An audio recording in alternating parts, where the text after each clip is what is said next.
Happy Halloween, ladies and gentlemen.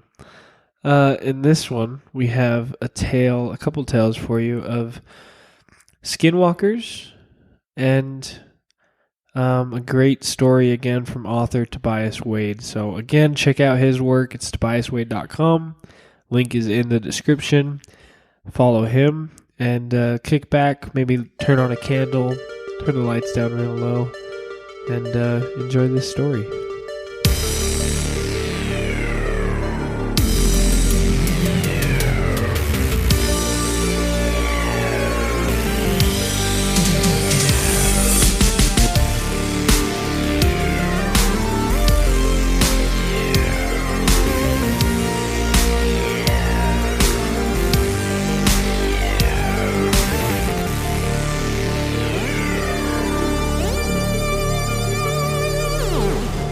Now, I'm sure many of you have heard the word skinwalker. Now, not to speak for you, but I believe most of us identify the word with a fictional horror.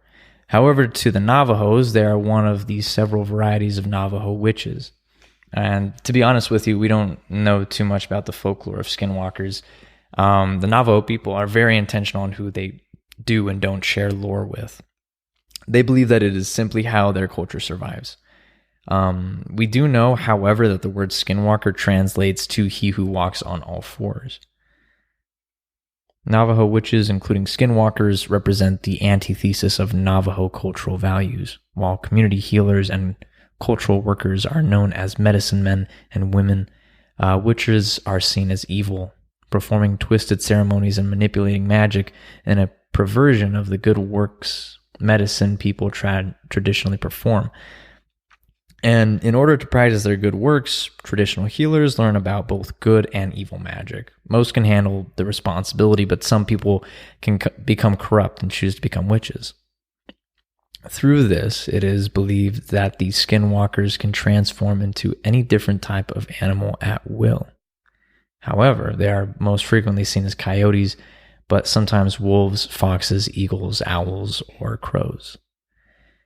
I came across a haunting story of a man in his college age, who started to drive from California to Denver.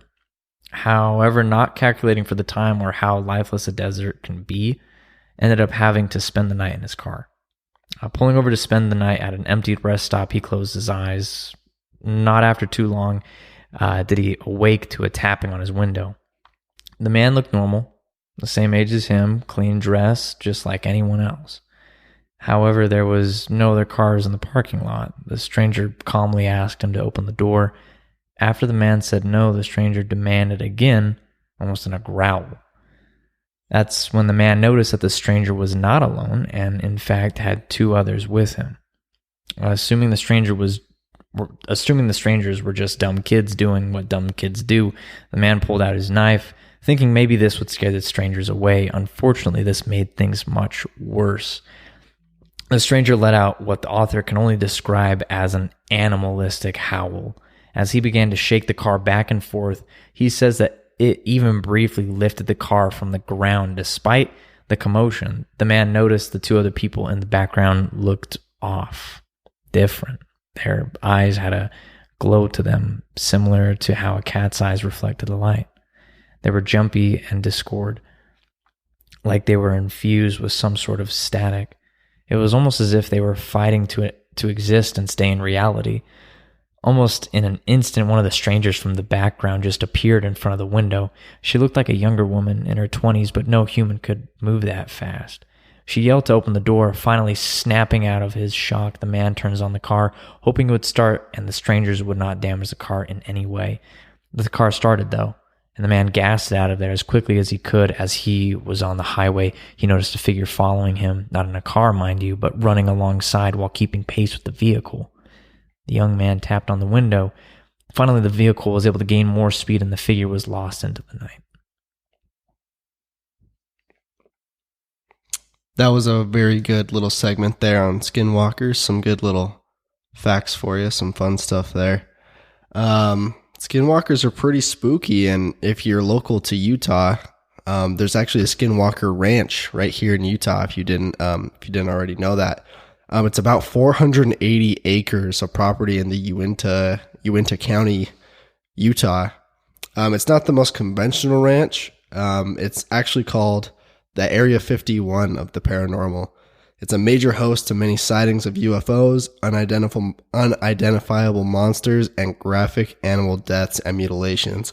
There's definitely lots of weird stuff that goes on there. So if you're interested in that kind of stuff, let's take a look at the Skinwalker Ranch right here in Utah. We also have some more creepy stuff coming up for you for this fine Halloween. Next, we have another story by Tobias Wade. If you want to check out some more of his work, you can check the link in the description to his website. This one is a very, very good story. It's found on Reddit. It's a no-sleep story, and we are sure that you will enjoy it. So please take a listen to this. My grandfather is 95 years old and doesn't have long left in this world. There's nothing but a mess of tubes and wires to tether him here with us. It's difficult for him to speak, but each rasping whisper carries a severe weight that cannot be interrupted. My family doesn't talk about things like death, though, so whenever I visit with my dad, we tend to spend most of the time sitting in near silence. What a news week, huh? My dad might say. Grandfather will grunt. Crazy world. And silence again. Small talk seems almost disrespectful to the gravity of the situation, but no one wants to be the first to broach the irrevocable goodbye. When the silence gets too loud, my dad will start to fidget with his phone or pull out a book until one of us makes an excuse to leave. That's how it went yesterday, with my father mumbling something about a dentist's appointment and hurrying out the door almost as soon as we arrived. You'll stay, though, won't you? My grandfather said when we were alone in the room together. You'll listen to an old man's last secret. This was it then. The road was in sight. Would you like me to call Dad back? I asked. Grandfather shook his head as far as the oxygen tubes would allow it to turn. I'd rather he didn't know. I already knew some of the story he told me. It began when my grandfather was 20 years old, living in Nazi Germany. He'd been working forced labor on a farm, but managed to smuggle my grandmother and infant father out of the country, hidden in a grain shipment. He'd been caught almost immediately and sent to the concentration camp at Buchenwald, where he endured the next 2 years until he was liberated by Allied forces. You don't have to tell me what happened there if you don't want to, I told him. I wasn't sure I wanted to hear the gruesome details. He was unusually animated and persistent, though promising it was something that needed to be said. He wouldn't have survived the ordeal if it hadn't been for a friend he'd met there.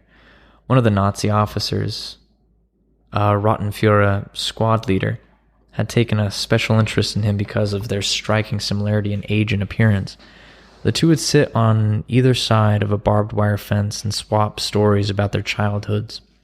My grandfather would talk about my grandmother, how beautiful she was, and how he wouldn't give up until he found her again. The SS officer had gone straight from the Hitler Youth Group, to the army and had never been intimate with a woman. He became enraptured in my grandfather's tales of romance, and the two became close friends despite the circumstances. The officer twice spared my grandfather's name from work assignments that meant certain death, and he'd often slip extra rations through the fence, which my grandfather would then distribute to other prisoners. It wasn't a good life, but it was life, and that was good, grandfather said. Things changed as the war began drawing to a close. The Nazi officers became increasingly paranoid and desperate as the Allied forces moved in. It became common practice for lower-rank officers to be held as scapegoats when impossible work orders were not met. Besides that, the rumor was that the Rottenführer was protecting my grandfather, put him in a dire position with his own officers. Faced between protecting my grandfather and his own hide, the Rottenführer signed the order for my grandfather to be sent to a nearby armaments factory. 18-hour work days, starvation rations, no medical attention. The factory might as well have been a death sentence. The 3-month survival rate was less than 50%. In the name of love, my grandfather pleaded, let him survive to find her again. She was waiting for him in America. The Rottenführer was moved, but his decision was final. His only compromise was to record the address of where she went and send her a letter to let her know what happened to him. So how did you survive, I asked. Did he change his mind? Were you rescued from the factory? Shielded from the worst of the camp by the Rottenführer, the transition to the factory proved too difficult for the young farmer. He didn't last the first week. What do you mean, didn't last? How do you get out? The exertion of the long story was taking its toll on my grandfather. He coughed and wheezed, struggling to draw breath for several seconds before clearing his throat a final time. On April 11th, 1945, the Buchenwald camp was liberated. Many of the Nazis had already abandoned their positions and fled into the country. Others decided to lock themselves inside, pretending to be prisoners themselves so the Allied forces would have mercy on them. This was especially convincing for those who had taken the time to get to know the prisoners and could assume their identities. When the SS officers gave the information and address of his lost love, he was allowed to board the next transport ship returning to America to be reunited with her. The gears in my head were turning, and then stopped. Your grandmother was suspicious at first when I met her, but she accepted that the war had changed me. Besides, I knew so many stories about her that she couldn't deny our shared history. I raised his boy as my own and lived the life he dreamed of every night until his death. Do you think your real grandfather would forgive me if he knew? I didn't have an answer for him then, and I didn't get another chance. He died in his sleep that night after a long and happy life that never was his. Well, thanks for listening, guys. I know this one was a short one. We didn't really have, much else to say. Anyway, yeah, I guess this one, I don't know if this one's going to be airing on Halloween or sometime shortly after or something like that. But anyway, have a happy Halloween.